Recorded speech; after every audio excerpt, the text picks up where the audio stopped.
Le spectre de la guerre civile plane au-dessus du Liban. C'est ce que craignent en tout cas les Libanais après de vifs échanges de tirs survenus entre hommes armés à Beyrouth jeudi dernier. Tirs qui ont fait 7 morts, on le rappelle, plus d'une trentaine de blessés. Ils ont éclaté lors d'une manifestation organisée par le mouvement islamiste Amal et son allié terroriste du Hezbollah.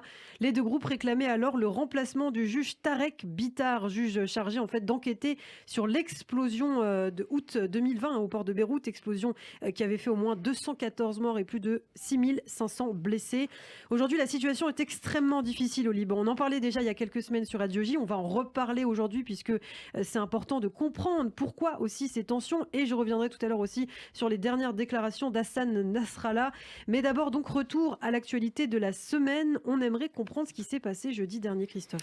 Et oui, des affrontements très violents qui se sont déroulés à Taïouné, un quartier du sud de Beyrouth, alors qu'une manifestation organisée par les partisans des deux partis chiites se déroulait tout près du palais de justice. Tout a dégénéré quand des snipers embusqués ont tiré depuis des immeubles. Très vite, la panique a engendré la réponse par des tirs d'un certain nombre d'hommes armés du Hezbollah. Et au total, ce sont plusieurs heures d'échanges de tirs quand même, nourris à l'arme légère et aux lance-roquettes que les Libanais ont entendu dans la ville. L'armée a même été déployée pour amener le calme.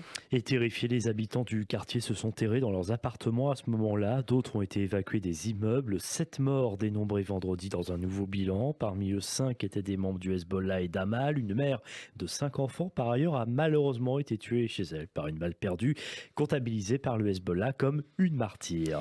En tout cas, les circonstances exactes de ces violences restent confuses dans la mesure où l'on ignore qui a vraiment tiré lors de cette manifestation et sur qui, par conséquent, ont riposté les terroristes du Hezbollah et d'Amal. De leur côté, les deux groupes chiites ont accusé la formation chrétienne des forces libanaises d'avoir délibérément déployé des snipers pour viser leurs partisans qui s'approchaient des quartiers chrétiens jouxtant le secteur, mais les forces libanaises ont catégoriquement démenti et ont réclamé une enquête officielle accusant le Hezbollah d'avoir envahi les quartiers chrétiens. Et justement, le leader du Hezbollah, Hassan Nasrallah, s'est exprimé hier sur les événements de Beyrouth. Nasrallah qui s'est montré menaçant. Le Hezbollah dispose de 100 000 combattants, je cite, armés et entraînés.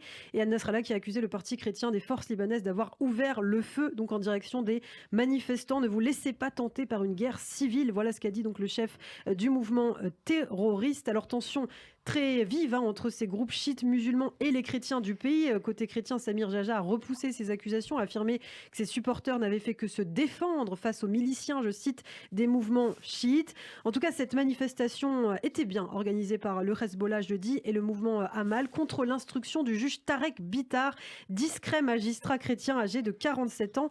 Justement, Christophe, qui est cet homme ? Eh bien, c'est une icône, c'est comme ça qu'il est perçu de la lutte contre une classe politique corrompue avec sa réputation de juge incorruptible et sa volonté de mettre en examen des barons du cartel politique au pouvoir depuis des décennies. Il incarne pour beaucoup en effet le symbole d'une justice indépendante qui constitue bien un des derniers piliers au Liban. Et l'homme s'est donc mis à dos récemment le Hezbollah car il a compris que le groupe pourrait avoir aussi une large part de responsabilité lors de l'explosion au port de Beyrouth en août 2020 comme on le soupçonnait déjà au début de cette affaire. Il a ainsi annoncé son intention, Tarek Bitar, de poursuivre en justice 2 anciens ministres membres du mouvement Amal, alliés donc on le rappelle du Hezbollah. Tarek Bitar avait même émis le 12 octobre dernier un mandat d'arrêt contre ces 2 hommes. Et depuis, il est devenu la cible de violentes attaques verbales et de menaces. Et la tension est montée d'un cran justement jeudi après le rejet par la Cour de cassation des plaintes de députés et d'ex-ministres à l'encontre de Tarek Bitar. De leur côté, les accusés refusent d'être interrogés, même si les autorités ont reconnu que les énormes quantités de nitrate d'ammonium qui ont explosé au port de Beyrouth avaient été stockées au port pendant des années sans la moindre précaution. Et voilà donc où ça a mené cette manifestation jeudi qui a dégénéré et qui a ravivé la crainte d'une guerre civile. La France a fait part notamment de sa vive préoccupation, je cite, au regard des récentes entraves au bon déroulement de l'enquête. De leur côté, les États-Unis ont appelé à une désescalade des tensions au Liban, des violences urbaines sans précédent qui viennent s'ajouter aux multiples graves crises politiques, économiques et sociales dans lesquelles est plongé le Liban, où la classe politique qui reste la même depuis des décennies est accusée de corruption, d'incompétence et d'inertie. Les choses changent. Quitte le pouvoir qui ne reviennent plus.